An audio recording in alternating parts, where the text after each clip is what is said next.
Student, my self Draupad Singh. आप देख रहे हैं DP sir math YouTube channel. बच्चों, मैं आपसे आशा करता हूं कि इस लॉकडाउन के समय कोरोना महामारी के बीच में आप अपनी घर पर सुरक्षित रहते हुए स्टडी कर रहे होंगे। और मैं आपसे फिर एक गुजारिश करना चाहूँगा कि आप सब लोग मेरे YouTube channel DP sir math को सब्सक्राइब कर लीजिए। आपको मैथ में अगर कोई प्रॉब्लम आती है तो आप मुझसे शेयर कर लीजिए, क्योंकि बच्चों समय तो खैर कोरोना महामारी का चल रहा है, बुरा समय चल रहा है, लेकिन मेरे विचार से किसी अच्छे काम की शुरुआत के लिए कोई समय बुरा नहीं होता है। क्योंकि बच्चों ये आपकी बोर्ड की क्लास है, अब वो आपको बोर्ड के एग्जाम देने हैं। ये वीडियो लेक्चर 10th क्लास के लिए मैं बना रहा हूँ। आपको बच्चों बोर्ड के एग्जाम देने हैं, ये क्लास आपकी बोर्ड की क्लास है, इसलिए आप सिंसियर रहें, मेहनत करें और जो भी आपको डाउट हो, जो भी प्रॉब्लम्स हो, आप मेरे साथ शेयर कीजिए। फोन कॉल द्वारा, कमेंट्स द्वारा, व्हाट्सएप द्वारा, ईमेल द्वारा, टेलीग्राम द्वारा, जैसे आपको जो सुविधा लगती है आप उन चीजों को यूज कीजिए और जो भी प्रॉब्लम आती है आप मेरे साथ शेयर कीजिए। मैं आपकी समस्याओं को सॉल्व करने के लिए हमेशा तत्पर रहूंगा। मैंने बच्चों आपको बताया था कि किसी अच्छे काम को करने के लिए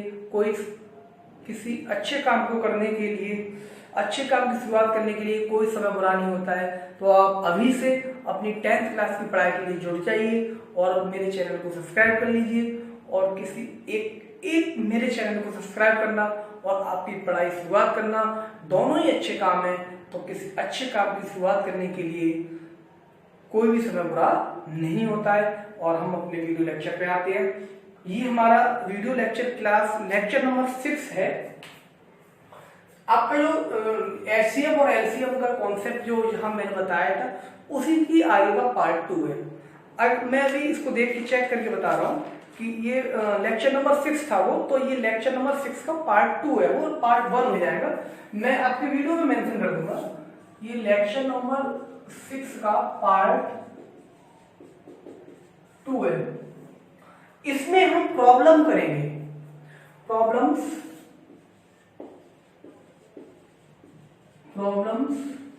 ऑफ एचसीएफ एंड एलसीएम। कहने का मतलब है इसमें हम क्वेश्चंस करेंगे, एक्सरसाइज क्वेश्चंस करेंगे। एक्सरसाइज आपकी 1.2 है शायद, हाँ एक्सरसाइज 1.2 है ये, एक्सरसाइज 1.2। इसके कुछ क्वेश्चन मैंने करा दिए थे फर्स्ट सेकंड। मैं सेकंड क्वेश्चन का थर्ड पार्ट आपको बताता हूँ। क्वेश्चन नंबर 2 का पार्ट 3। यहां आपको गिवन दे रखा है, यहां से करता हूं। 2 पार्ट की समझ ले रहा हूं बोर्ड की, तो आपको सहूलियत रहेगी। गिवन दैट आपको थर्ड पार्ट में आपको दे रखा है कि 336 एंड 54 ये दे रखा है। हमें इसका एचसीएफ और एलसीएम निकालना है। To find HCF and LCM. हमें इसका बच्चों एचसीएफ एलसीएम निकालना है एंड वेरिफिकेशन भी मांग रहे हैं इसमें, फर्स्ट पार्ट। सेकंड पार्ट में वेरिफिकेशन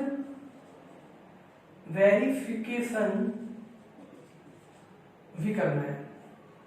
तो सॉल्यूशन हम स्टार्ट करेंगे बच्चों।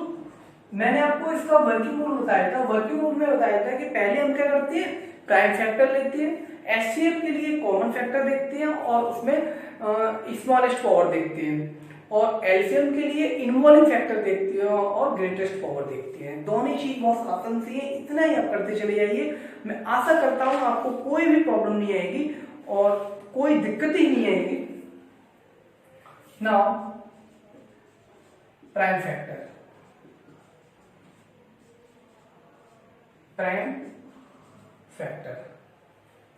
336 की प्राइम फैक्टर मैं यहाँ करके करके देख के बता दे रहा हूँ।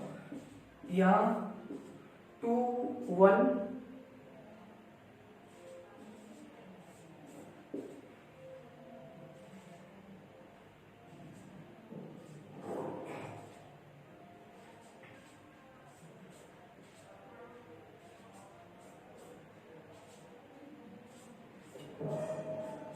1 इसके प्राइम फैक्टर आएंगे 2 इंटू 2 इंटू 2 इंटू 2। कितनी बार बच्चों? 2 से 4 बार, 4 बार दो, 1 2 3 4 और ब्लू से लिखता हूं, ये आपका 1 हो जाएगा, ये इंटू 3 इंटू 7। इसको लिखेंगे बच्चों 2 की पावर 4 इंटू 3 की पावर 1 इंटू 7। इसी तरह बच्चों हम इसके फैक्टर निकालेंगे 54 के। 54 के फैक्टर में आसानी से डायरेक्ट निकाल सकता हूं। यहाँ 2 आ जाएगा और 3 इंटू 3 इंटू 3। इसे बच्चों हम लिख सकते हैं 2 इंटू 3 की पावर 3। अब बच्चों इन्वॉल्विंग फैक्टर, इसमें इन्वॉल्विंग फैक्टर सिर्फ 1 है। इन्वॉल्विंग जो फैक्टर है वो कॉमन फैक्टर आपका 3 है। अब देखिए यहाँ 4 HCF, यहां तक समझ में आया होगा, मैं आशा करता हूं आपको यहां तक समझ में आया होगा। 4 HCF के लिए कॉमन फैक्टर 2 और 3, ठीक है। 4 HCF लिख दीजिए। Here common factor, here common prime factor, prime factor 2 and 3 कितने कॉमन है? देखिए 2 कॉमन है, यहाँ भी 2 आ रहा है और यहाँ भी 3 आ रहा है, तो 2 और 3 कितने कॉमन, ठीक है। एंड पावर 2 की पावर स्मॉलेस्ट पावर देखनी है। स्मॉलेस्ट पावर यहाँ पे 1 है, इसकी 3 की 1 है। स्मॉलेस्ट पावर देखिए दोनों की 1 ही लेंगे। And the smallest power of both is 1। Smallest power दोनों की 1 है, तो HCF ये 336 54 बराबर 2 इंटू 3 बराबर 6। इसका जो HCF आया वो कितना आया? ये आपका HCF आ गया, ठीक है। 4 LCM बच्चों, LCM के लिए हम क्या करेंगे? इसके इन्वॉल्विंग फैक्टर को हम चेक करेंगे। इन्वॉल्विंग प्राइम फैक्टर यहां लिख दे रहा हूं, इन्वॉल्विंग प्राइम फैक्टर को यहां 2 है, 3 है, 7 और टेक मैक्सिमम पावर, ठीक है। एलसीएम, अब देखिए पहला इन्वॉल्विंग फैक्टर 2 है और 2 की पावर कितनी है यहाँ पे? इसमें मैक्सिमम यहाँ 1 है और 4 है, तो मैक्सिमम कितना होगा? 4 ज्यादा होगा, तो हम क्या लेंगे? 2 की पावर 4 मल्टीप्लाई। इसी तरह इन्वॉल्विंग फैक्टर यहाँ पे 3 है, 3 की पावर यहाँ पे कितनी? 1 है, यहाँ 3 है, तो सबसे बड़ी पावर 3 लेंगे, तो 3 की पावर 3। इसी तरह यहाँ 7 है, 7 की पावर यहाँ 1 है, तो इसको 1 लेंगे, 1 लेंगे। आप कर लीजिए मल्टीप्लाई। ये आपका हो जाएगा 2 2 4 4, ये हो जाएगा 16 और ये हो जाएगा 27 और ये हो जाएगा 7 और हम इसका मल्टीप्लाई कर सकते हैं। मल्टीप्लाई करके हम इसको देखेंगे तो 16 27 7 ये 3024, इसका मल्टीप्लाई करके देखेंगे तो 3024 आएगा, ठीक है। इसी तरह यहां वेरिफिकेशन की मैं एक लाइन लिख दे रहा हूं, आल्सो मल्टीप्लाई आप कर लेना, मैं वेरिफिकेशन की लाइन लिख दे रहा हूं, वेरीफाई क्या है, A मल्टीप्लाई B बराबर एलसीएम मल्टीप्लाई एचसीएफ। A बराबर कितना था, ये 336 मल्टीप्लाई 54, ये 3024 मल्टीप्लाई आपका एचसीएफ आया था कितना आया था, 6 आया था, बराबर इनका जो मल्टीप्लाई करके देखेंगे वो आएगा आपका, ये आएगा, ठीक है।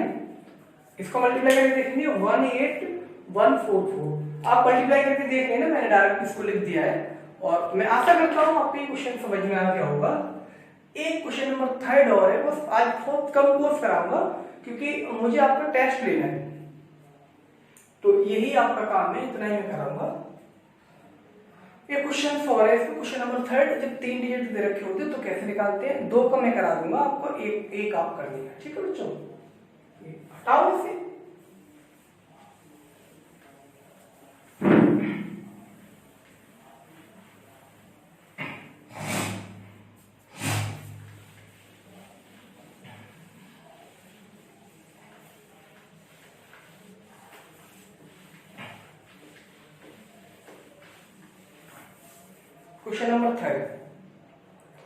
क्वेश्चन नंबर 3 है find the HCF and LCM. Question number 3 है आपका find the HCF and LCM. Find the HCF and LCM of the following integer, of the following integers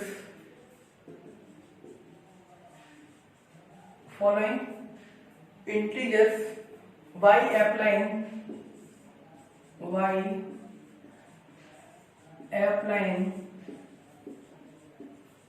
prime factorization method, ठीक है। इसमें आपके पार्ट 12 है, 12, 15 and 21। Second point है आपका 17, 23, 29। Third part है आपका 8, 9, 25। देखिए ये बच्चों मैंने जो आपको इंपोर्टेंट प्रॉपर्टी लिखाई थी, ये दोनों क्वेश्चन तो उसी के ही हैं। मैंने आपको इंपोर्टेंट प्रॉपर्टी बताया था कि अगर सारे नंबर, दोनों नंबर अगर प्राइम नंबर हैं, उनमें कोई कॉमन फैक्टर नहीं है, तो एचसीएफ कितना आता है, 1 आता है। ये क्या है, ये भी प्राइम नंबर है तो एचसीएफ इसका 1 आ जाएगा, इसका भी एचसीएफ 1 आ जाएगा। और एलसीएम क्या होता है, दोनों प्राइम फैक्टर का सभी का मतलब डिजिट का मल्टीप्लाई कर देते हैं, प्रोडक्ट ऑफ मतलब एलसीएम बराबर प्रोडक्ट ऑफ द नंबर्स। तो ये तो बहुत सिंपल था आपको, इसीलिए मैं बोल रहा था कि वो प्रॉपर्टीज बहुत इंपॉर्टेंट है। मैं जिस चीज को बोलता हूँ इंपॉर्टेंट है, आप उसको राइट डाउन कर लीजिए और उसको लिख लीजिए। चलो मैं पार्ट इसका 1 कराता हूँ, पार्ट 1 इसका आपको समझाता हूँ। मेथड यही अप्लाई होगा, यही सिंपल सा मेथड है, इतना ही लॉजिक है। पार्ट फर्स्ट, 12,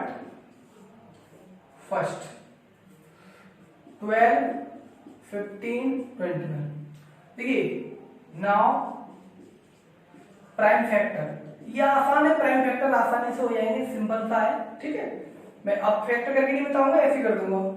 इसको लिख सकते हैं 2 × 2 × 3, इसको लिख सकते हैं 2 की पावर 3, इसको लिख सकते हैं 3 × 5, 21, इसको लिख सकते हैं 3 × 7। कॉमन नंबर कितना है इसका, कॉमन नंबर बन चुका है, कॉमन नंबर, कॉमन फैक्टर कितना आ रहा है, 3 आ रहा है। यहाँ जो कॉमन फैक्टर है 12 में, 15 में, 1 में कितना है आपका, 3 है। तो इसकी स्मॉलेस्ट पावर कितनी है, 1 है, इसकी पावर 1, इसकी पावर 1, इसकी पावर 1, इसकी पावर 1, इसको एचसीएफ फॉर एचसीएफ क्या आएगा, common common prime factor 3 and smallest power 1, then HCF किसका 12 का, 15 का, 21 का, 3 की पावर 1 बराबर 3। आशा करता हूं बात समझ में आई होगी। इसी तरह हम इसका एलसीएम निकालेंगे। मैं एलसीएम इस पोर्शन में यहां निकाल दे रहा हूं इधर।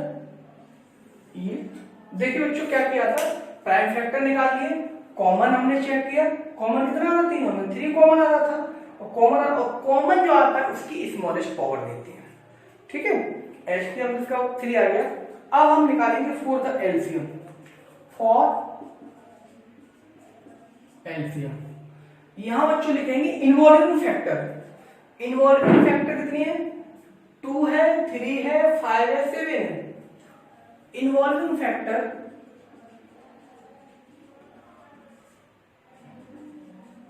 फैक्टर 2, 3, 2, 3, 5 और 7, ये मेरे हिसाब से 2, 3, 5 2, 3, 5, 7 take maximum power and then product. क्या लेंगे बच्चों, मैक्सिमम पावर लेंगे। अब देखिए बच्चों एलसीएम किसका 12 का, 15 का और 21 का। अब देखो इन्वॉल्विंग फैक्टर 2 है, 2 की मैक्सिमम पावर चेक करेंगे, 2 है तो 2 की पावर 2। इन्वॉल्विंग फैक्टर 3 है, 3 की मैक्सिमम पावर लेकर करेंगे, 3 बनी है, एक ही है, 3 की पावर 1। Involving factor 5। इस तरह से हम इसको चेक कर लेते हैं बच्चों। बात समझ में आ रही है? आशा करता हूं आपके मेरी बात आपकी समझ में आई होगी। ये हो जाएगा आपका, इसको मल्टीप्लाई कर लीजिए। देखिए 4 तिया ये हो जाएगा 4, 4 3 12, 5 5 60 और 6 7 42, 420, 420। इस तरह से ये आपका एलसीएम हुआ। ठीक है, ये आपका आंसर हुआ। ये इसका एक सेकंड पार्ट और क्वेश्चन नंबर ये आपका थर्ड था। इसका इन दोनों में से मैं एक पार्ट आपको बता दे रहा हूं, लैंग्वेज कैसे लिखेंगे। वरना ये क्वेश्चन में कुछ भी नहीं है, बहुत ही आसान क्वेश्चन है ये, क्योंकि प्राइम नंबर है, प्रॉपर्टी से हम कर देंगे उसके प्रोडक्ट और उसके बराबर। मैं करके बता दे रहा हूं आपको।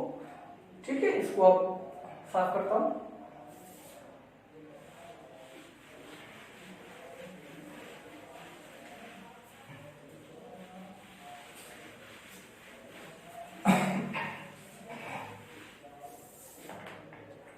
सेकेंड पार्ट मैं थर्ड पार्ट बता देता हूं, इसको आप होमवर्क में लेना। आपने लिया थर्ड पार्ट 8, 9। देखिए चाहे तो आप इस मेथड से कर लीजिए, या आप लिख दीजिए कि दिस इज द प्राइम, और प्राइम है तो कौन बनाएगा, या फिर मेथड से कर लीजिए। मैं मेथड से करा दे रहा हूं। और कितना आएगा बच्चों, प्राइम फैक्टर कितना आएगा 8 है ना, 2 इंटू 2 इंटू 2, 2 की पावर 3, 9, 3 इंटू 3, 3 की पावर 2, 5, 25, 5 इंटू 5, 5 की पावर 2। तो और एलसीएम एचसीएफ भी करेंगे। देयर इज, अगर हम इनके साथ बल लगा दें,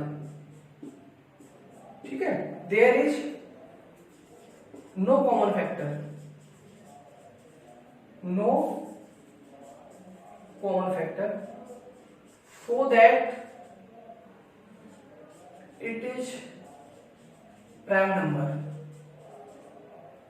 hence HCF 8, 9, 25 बराबर 1। बात आई कोई बच्चों? बल ये क्या है, प्राइम फैक्टर है, इनमें कोई कॉमन नहीं है भाई। आप कह सकते हैं 1 के अलावा कोई कॉमन नहीं है। अगर हम उस मेथड से देखेंगे तो कॉमन क्या आ रहा है, 1 आ रहा है, 1 और 1 तो क्या आएगा, इससे 1 आ जाएगा। बात समझ में नहीं। अब एलसीएम के लिए देख लीजिए, यहाँ पे एलसीएम के लिए देख लीजिए, for LCM, for LCM, LCM के लिए क्या करेंगे, देखिए जब हमने नंबर यहाँ लिख दिया प्राइम नंबर है, या इन्वॉल्यूम फैक्टर देख लीजिए, इन्वॉल्यूम फैक्टर कितने हैं, 2 है, 3 है, 5 है, 2 है, 3 है, 5 है, और सबकी मैक्सिमम पावर देनी है, पूरे नंबर आएंगे। तो मैं लिख दे रहा हूं एलसीएम में क्या आएगा, the product of the all prime number, the product of the all prime number, product of the all prime number.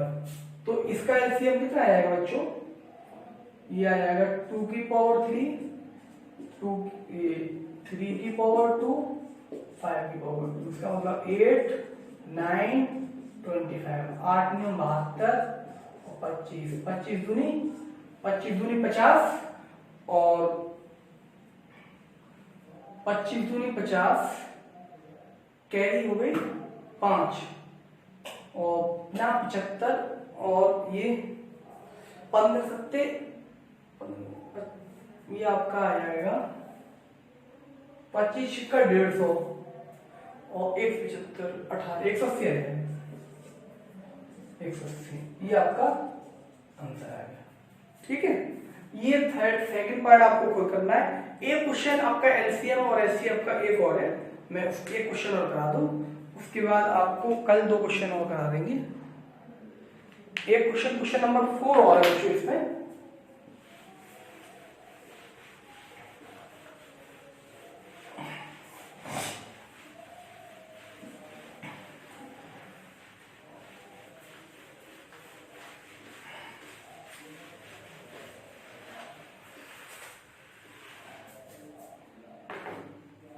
Question number 4 क्या है, ये इस तरह का क्वेश्चन बेटे पेपर में आता है, इंपॉर्टेंट है बोर्ड एग्जाम के लिए।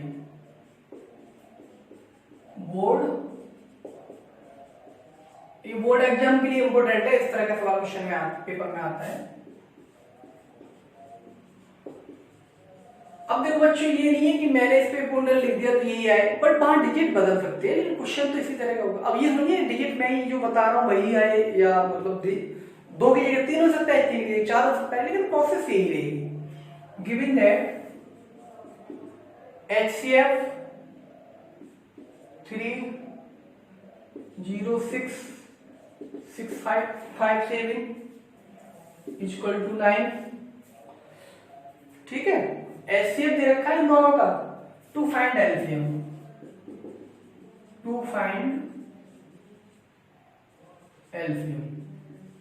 तो फॉर्मूला हमने सीखा था, फॉर्मूला क्या सीखा था कि नाउ A क्रॉस B बराबर HCF of AB multiply LCM of A comma B। तो आप लिख दीजिए वैल्यू, ये वैल्यू A हो जाएगी हमारी, ये वैल्यू B हो जाएगी। तो 306 मल्टीप्लाई 657, HCF के बदले 9 लिख दीजिए, 9 मल्टीप्लाई एलसीएम 306 657, क्या आ जाएगा, एलसीएम 306 657 बराबर 306, इसमें आप इसका 9 का डिवाइड कर दीजिए, कैंसिल आउट कर दीजिए, आपका आंसर क्या आ जाएगा, ये आएगा 22338। इसको बच्चों आप चेक कर लेना, ये चेक कर लेना, मैंने डायरेक्ट लिख दिया है, इसको चेक कर लेना। ठीक है बच्चों, इसको चेक कर लेना। और आज की वीडियो क्लास में आपको इतना ही हम काम कराते हैं। अगली क्लास में आपको इस एक्सरसाइज 1.2 के कुछ इंपोर्टेंट क्वेश्चन हैं, वो क्वेश्चन पे डिस्कस किया जाएगा। और हम फिर आपसे एक आशा करेंगे, आप हमारे यूट्यूब चैनल को सब्सक्राइब कर लीजिए और अगर आपको कोई प्रॉब्लम आती है, कोई समस्या आती है, तो आप कमेंट बॉक्स में बोलिए, हमारे पास मेल कीजिए, व्हाट्सएप कीजिए, टेलीग्राम पे संपर्क कीजिए। अगर आपको डाउट हो तो आप भी हमें अपनी क्लिप बना के दे सकते हैं। और मैंने पहले ही बोला था, वीडियो स्टार्ट जब किया था, कि किसी भी अच्छे काम की शुरुआत के लिए कोई समय बुरा नहीं होता है। वैसे भारत के लिए, संसार के लिए कोरोना बीमारी की वजह से बुरा समय चल रहा है, लेकिन हम आप लोगों की बोर्ड की क्लास है, आप अपनी स्टडी के लिए आप अपने इस बुरे समय को अच्छे समय में बदलिए और इसे एक बेहतर मौके की तरह लेके चलिए। मैं बस इतना ही कहना चाहूंगा और आगे के लिए आपको धन्यवाद। नमस्कार।